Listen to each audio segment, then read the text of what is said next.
டித்வா புயலால் உங்களுடைய வீடு சேதமடைந்திருந்தா அல்லது அழிவடைந்திருந்தா அல்லது தற்பொழுது நீங்கள் வசிக்கிற வீடு ஒரு பொருத்தமற்ற வீடாக இருந்தா அல்லது உங்களுக்கு வீடே இல்லாது இருந்தா நீங்கள் உங்களுடைய கிராம சேவர் ஊடாக பிரதேச செயலகத்துக்கு விண்ணப்பிக்க முடியும். உங்களுடைய குடும்ப சூழ்நிலை, உங்களுடைய குடும்பத்தில் இருக்கின்ற அங்கத்தவர்களுடைய எண்ணிக்கை, உங்களுடைய குடும்பத்தினுடைய வருமானம் போன்ற விடயங்களை கருத்தில் கொண்டு உங்களுக்கு இந்த குறித்த வீட்டு திட்டம் வழங்கப்படும். இந்த வீட்டு திட்டம் தொடர்பாக நாங்கள் மிக முக்கியமாக பார்க்க வேண்டிய இன்னொரு விடயம், இந்த வீட்டு திட்டத்தை பெறுகின்ற நபர்களுக்கு சொந்தமாக காணிகள் காணப்பட வேண்டும். அந்த அடிப்படையில் சொந்தமாக உங்களுக்கு காணிகள் இருந்தால் அந்த காணி அனுமதி பத்திரத்தோடு நீங்கள் இந்த குறித்த விண்ணப்பத்தை செய்ய வேண்டும்.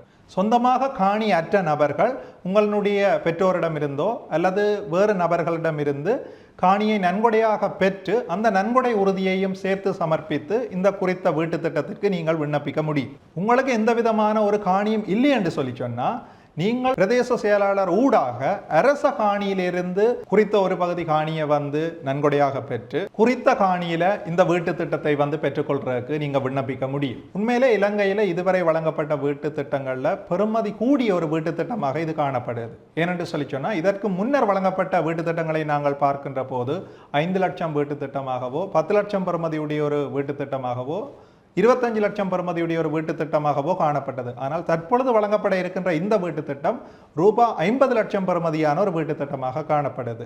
இந்த வீட்டு திட்டத்திற்கான பதிவுகள் 2026ஆம் ஆண்டு இந்த மாதம், அதாவது மே மாதம் தொடங்கி இந்த பதிவுகள் நடைபெற்று கொண்டிருக்குது. நீங்கள் காலத்தை தாமதிக்காது தற்பொழுதே உங்களுடைய கிராம சேவையாளர் ஊடாக பிரதேச செயலாளர் ஊடாக குறித்த வீட்டு திட்டத்தை பெற்றுக்கொள்வதற்கான விண்ணப்பத்தை மேற்கொள்ள முடியும்.